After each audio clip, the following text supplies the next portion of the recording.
Greetings, Bat friends. Cheers. Semi-cold iced coffee.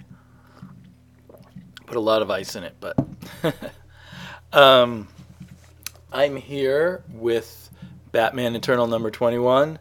Incredible cover by Alex Gardner. One of my favorite Bat artists in Jason Fabok. And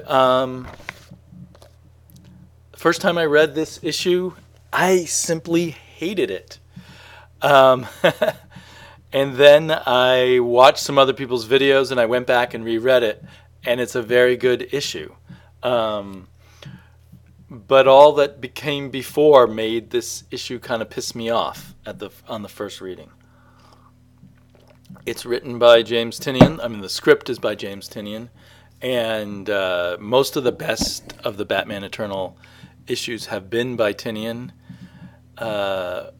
Which I'm on record of not having liked Tynion in the past, before Batman Eternal. But anyway, Tynion proved that he continues to be kind of the strongest of the scripters that we've been seeing, appearing on a regular rotating basis in Batman Eternal. And what I'm thinking is, I could just block myself out, right? What I'm thinking is that, to me, Batman Eternal is like this huge stew of a huge amount of Batman stuff. Stuff I know, stuff I don't know, new things, perhaps. And it's cooked over a very badly lit fire. Parts of it are overcooked, parts of it are undercooked. Some chunks are cooked just right. But it's a confusing mismatch to my taste buds and to the textures in my mouth, to push that metaphor too far. And so what we had here, and spoilers are very soon to come now, what we had here was a series of interesting, possibly cool revelations, some of them perhaps expected or a little cliche. Some of them were too obvious that I didn't think they'd go there. But overall, paced really well, revealed really well, makes you want to read the next issue when I got over my general irritation, because so much of these revelations seemed unbuilt up too.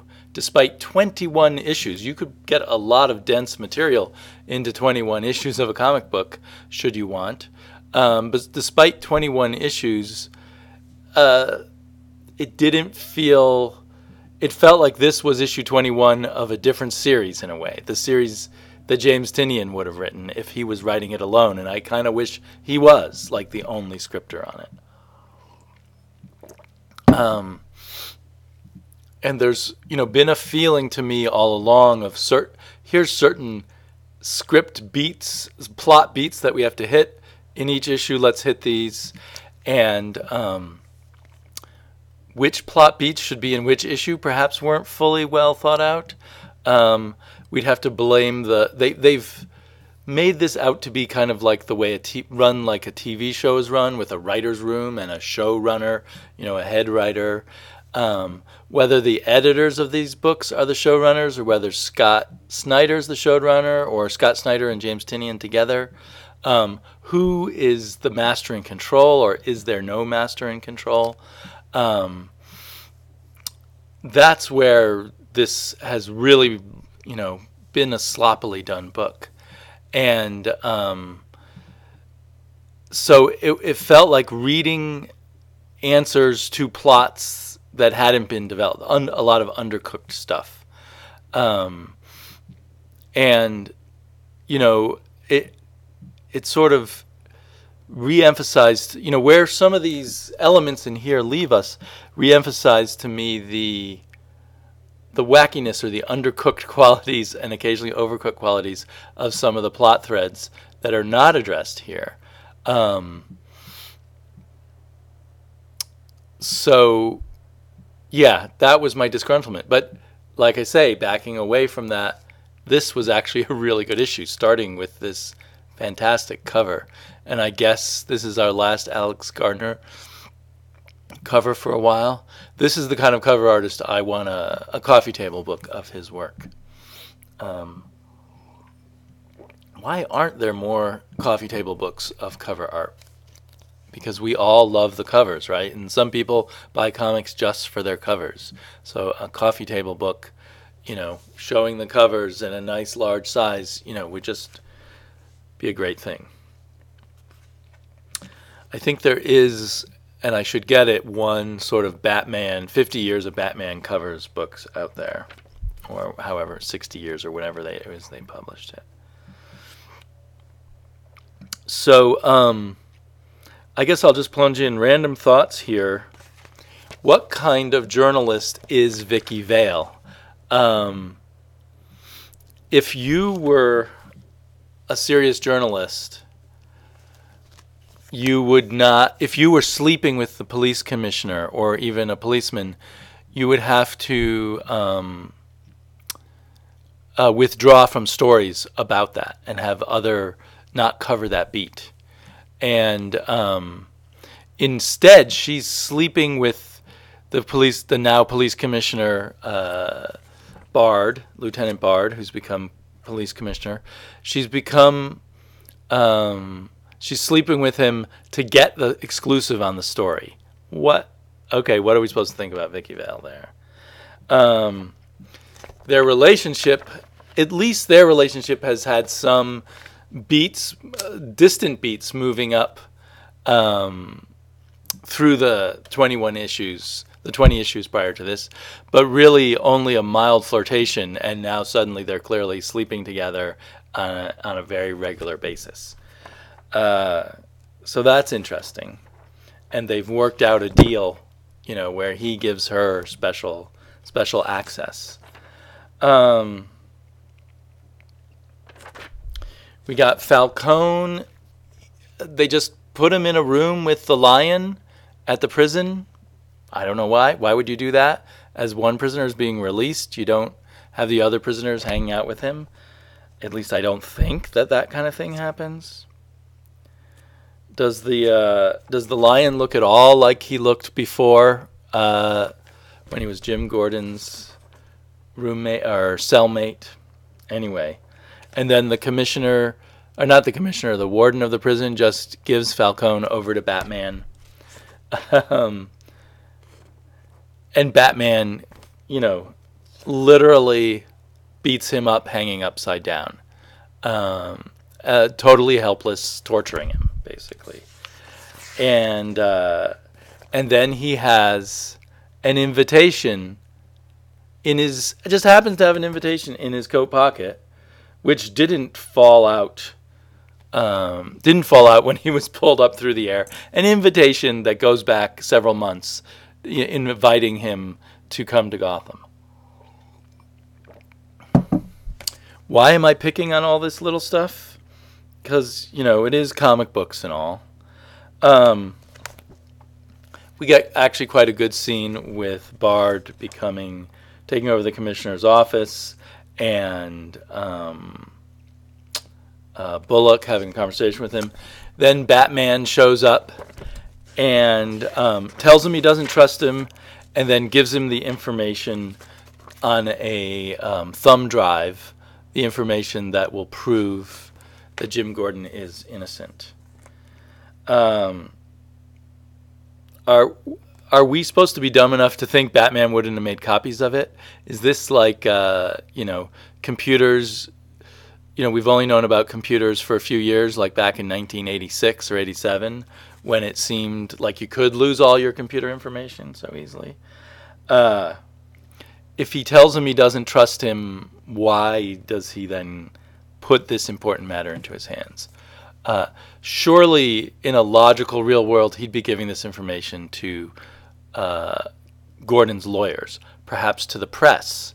There's no reason to give it to a police commissioner, in fact, especially if you don't trust him. It's actually a really good scene with Alfred and his daughter, Julia Pennyworth. It's questionable why he doesn't help her. Why he doesn't have her help her fight against intruders, except he's trying to cover up the whole Batman thing. I've heard some people complaining about him using a gun, but I found that natural. He found the gun on his daughter. He's there to protect his daughter, and so he's going to use any means necessary. I don't know if in the past there's been any setup to show that Alfred, is sworn to Batman not to use guns. And then we get our first of two really big reveals. We get Hush squirting fear toxin into Alfred's brain. A very startling image. Pretty well drawn by Jason Fabok. I wouldn't say this is Jason Fabok's best issue, but I still enjoy his artwork a lot.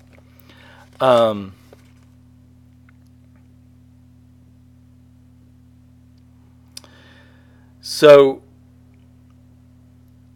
then we get the new commissioner going through the jail in front of a lot of people to go release the architect. I don't know anything about the architect except what I've heard Joshua Hayes explain the architect to us. But I guess he's going to be a major player in this story. We'll see. They've just set him up to be a major player. Of course, we thought this issue would be about Spoiler, and that never happened. I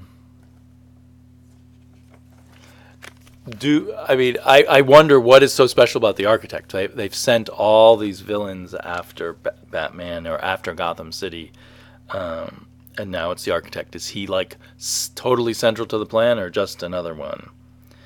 And then we dramatically have Jason Bard breaking the thumb drive, which to any of us modern readers is a meaningless act, right? Because we're sure there's no way we would think Batman would not have multiple copies of that. Not to mention Red Hood has a copy still, I'm sure. If not, and Barbara Gordon, if she had any brains, would have insisted on her own copy immediately, and she would be doing stuff with it. Maybe all that's happening in the background. Another cool thing is Julia gets herself out of the safe room, and Alfred, I think, is revealing to her how to get into the Batcave. So that's really cool. So one reason why I'm picking on all these little things, like stuff with lawyers and everything, is there's so many little details that, it is just a comic book, and this was a fun issue. But when you're already like 21 issues in, and there's been so many details that have been poorly attended to, all these things sort of piled up in my mind, and particularly on the first read, really irritated me. But and the other big reveal, sorry, I forgot to mention, is we now completely learned that Jason Bard is a bad guy. He's working for whoever is the mastermind of this. He talks about we, so he's very in on this plot to take down all of Gotham and take down Batman. He calls his boss Mother, and so he's been a plant all along. And this is our first reveal of it. We've had very little leading up to it. Last issue, he and Batman were successfully taking down some bad guys with Killer Croc. And he tried to arrest Killer Croc, and it didn't work out. It just seems like it seems like the reveal of Hush is unearned. It seems like the reveal of Jason Bard's various activities is kind of unearned. Maybe it's if it had been timed differently, and if the stuff preceding it had been done in a different way, perhaps this would be a great sort of sudden pulling back of the curtain. But it kind of leaves a lot of other stuff in the dust. It's hard to believe. I don't know. It's hard to believe that if Hush is Mother, that Hush is behind everything we've seen, all the supernatural stuff. Um, the plot doesn't really make sense with sending invitations to people.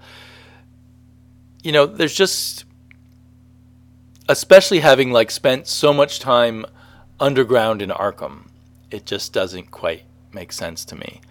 And from stuff I read online, I fear that Scott Snyder's just kind of thrown out a whole bunch of things he wants to happen, and then just sort of not tried very hard to make it happen. Stuff he wants set up for the future of Gotham, with new heroes like Julia Pennyworth and Bluebird / Harper Row and all of that.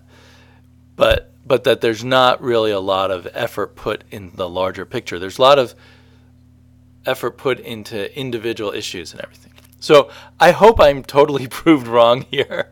I hope that a few more issues down the line, I say, okay, it's just more of that up and down, but really we're mostly getting a really good series here. It is fun to get a giant stew of Batman stuff. But it is this kind of disconcerting thing when you're chewing something undercooked and then chewing something overcooked. And, even when you get something that tastes good, you feel kind of nervous about or irritated about those last few bites you had and nervous about what the next bite's going to be. So I'm continuing to get Batman Eternal. Rereading this issue was a lot of fun. But I am in kind of that irritated state where I feel like the bigger picture is half baked. The beautiful room is empty. The gods of the Batman universe aren't watching over this book. But we'll see. There was a big sale at Labor Day sale at my comic book store, and I bought a lot of comics, older comics. Just a few Batmans, but I thought I'd show them here, and then in another haul, I'll show everything I got. But I just realized I was starting to run out of money. I could only get so much. I would have loved to have got more of these early 70s Batmans. I didn't even know at one point Detective Comics was called Batman and Batgirl. And this is clearly a Neil Adams cover. I'm sure very little like it happens in the story. The covers by Neil Adams always seem to tell a much better story than you would find on the inside if it wasn't drawn by Neil Adams. And this one is drawn by Bob Brown and inked by Dick Giordano and written by Frank Robbins. The Challenge of the Consumer Crusader. That doesn't look like what I see on the cover there. Let's see if I can see a picture of Batman hanging anywhere. I don't think I do. No. So that cover has nothing to do with that issue. And then there's a Batgirl story. So I thought maybe it would be Batman and Batgirl together, but it's not. Then there's a Batgirl story also written by Frank Robbins, but art by Don Heck, which is mildly interesting to me since Don Heck is so well known as a Marvel artist, kind of as Jack Kirby's fill-in when they needed someone to take over from Jack Kirby. And here it looks like Batgirl's fighting against some kind of Daniel Boone type of character. And then at the very back is a demand classic, a reprint of a Golden Age comic called Misto Magician Detective. I was hoping it would be a reprint of a old Batman story. So I don't see anything at a glance that has anything to do with this fantastic Neil Adams cover. But I'm fine with having got that issue. It does remind me, when I was a kid in the 70s, when I would mostly read Marvel, and I would venture into DC every now and then, usually because of a great Neil Adams cover. And it was as a kid, I now can separate the great covers from the interior art, but as a kid, I just felt I was absolutely cheated, that the cover was supposed to be what was on the inside. So then I got some Elseworlds. At least this one's an Elseworld. It's called Batman Mask. It's by Mike Grell. I had no idea. It seems to be a gothic romance featuring some Batman at the turn of the century Gotham. Um, I don't know if it'll be any good, but I didn't pay too much for it. And one of my distant goals is kind of collect all the Elseworlds books because Batman Elseworlds seems so fun. There's another Elseworld by Howard Chaykin, and this I believe takes place during the Red Scare, Red baiting era, a time during which there was a Batman. So we'll get Howard Chaykin's take on that. So I'm curious about that. Not always a huge fan of Howard Chaykin, but he is an interesting artist, and he seems to like to do retro things. And then this one is not labeled as an Elseworld, so I'm not sure. Maybe it's just a team-up between Batman and the Phantom Stranger. By Alan Grant, who I always viewed as just a kind of workman-like comic book writer, not one that I remember ever being wowed by. And the artist, I don't even know who he is, Arthur Ransom. But I'm certainly keen to see Batman and the Phantom Stranger team up. The art seems to have a certain charm to it. So I'm looking forward to checking that out with my copious free time. So I will be back sometime after this coming Wednesday with another look at Batman Eternal and any other Bat books I might pick up. Maybe I'll have read one of those 3 and let you know more about them. I'm also doing plenty of other videos. I seem to be on quite a spree for doing a lot of videos since getting back from my summer vacation a month ago. And I think I should have a little more free time once school starts up for my daughter. So I'll talk to you all later. Bye-bye.